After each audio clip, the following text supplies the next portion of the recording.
Olá, olá pessoal, tudo bom com vocês? Aqui é do Estuda Mais e vamos começar a resolução de mais um exercício de Química.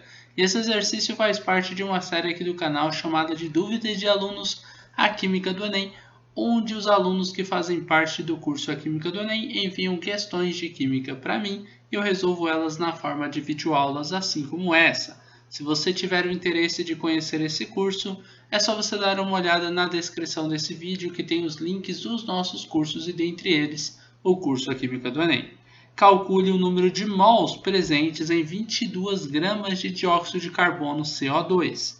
Para a gente fazer esse cálculo, a gente pode fazer de duas formas, ou utilizando a fórmula do número de mols, que é massa sobre a massa molar, ou fazer por regra de 3.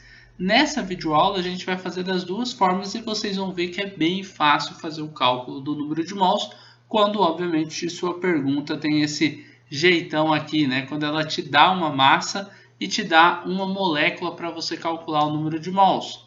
Olha só, pessoal, a molécula que a gente tem é o dióxido de carbono, CO2. Se eu falasse para você, calcule a massa molar de uma molécula qualquer, no caso CO2, o que você faz? Primeiro você separa os elementos que você tem, carbono e oxigênio. Coloca as massas atômicas deles, que você pode encontrar na tabela periódica. A do carbono é 12 e a do oxigênio é 16. Multiplica essas massas atômicas pela quantidade de vezes com que cada um deles aparecem dentro da molécula de dióxido de carbono. O carbono aparece uma única vez, enquanto o oxigênio aparece duas vezes. Como que eu sei disso? É só eu olhar aqui no índice da molécula. O 2 está na frente do oxigênio, significa que ele aparece duas vezes. Na frente do carbono não tem nada, significa que ele aparece uma única vez.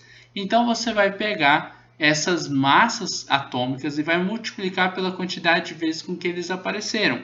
12 vezes 1 é 12, 16 vezes 2 é 32, 32 mais 12 é a massa molar, que vai ser igual a 44. Então, a gente tem 44 gramas por mol como sendo a massa molar representada por esse emissão do dióxido de carbono. Para a gente calcular o número de mols, a gente diz que o número de mols é igual à massa que o exercício te deu em gramas, 22 gramas, dividido pela massa molar, que é de 44 gramas por mol.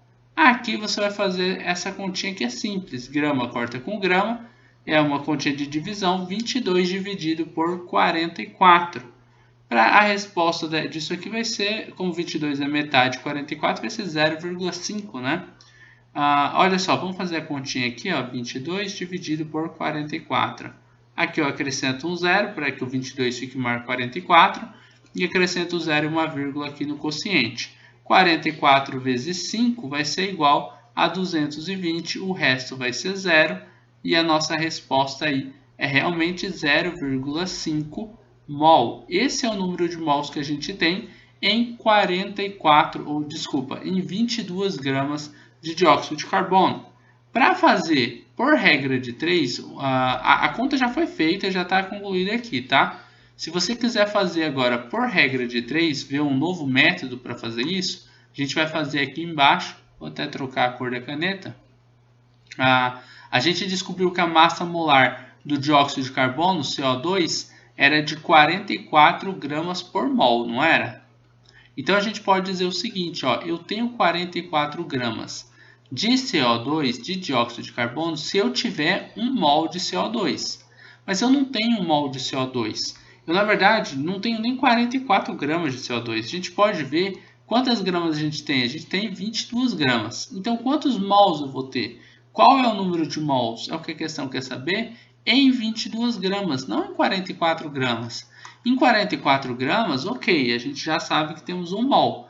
Mas em 22 gramas de CO2, qual vai ser o número de mols que a gente vai ter? X mols, ainda não sei a quantidade. Então, o x vai multiplicar pelo 44 e o 22 vai multiplicar por 1. Eu vou ter x vezes 44 igual a 22 vezes 1. 22 vezes 1 vai dar 22, x vezes 44 ainda é 44 multiplicado por x. Eu posso dividir os dois lados da igualdade por 44. Assim a gente corta 44 com 44 aqui, só vai ficar x. e 22 dividido por 44 do outro lado da equação, a gente vai ter o resultado de 0,5, que a gente já calculou, que vai ser o valor de x. O x não está medido em mol? Então, são x 0,5 mols de CO2. Esse é o número de mols de dióxido de carbono que a gente vai ter quando a gente tiver uma massa igual a 22 gramas. Então, a regra de 3, ela também pode ser utilizada para você calcular o número de mols. Eu digo para você que é mais importante aprender por regra de 3 pelo fato que depois, se você quiser fazer uma relação com volume, número de átomos, moléculas, uma variedade enorme de relações, você vai conseguir fazer por regra de 3 e por fórmula você não tem aí essa variedade, né, de opções, assim como a regra de 3 te dá, tá bom? Então, basicamente é isso. Terminamos por aqui a resolução de mais um exercício de química. Eu espero que vocês tenham gostado da resolução deste exercício. Se vocês gostaram, não esqueçam de deixar um like neste vídeo e de compartilhá-lo em suas redes sociais para que seus amigos também possam conhecer o canal do Estudo a Mais. Assim vocês poderão estar ajudando seus amigos e com certeza estarão ajudando aqui no crescimento deste canal. Forte abraço, a gente vai se encontrar numa próxima videoaula e até mais!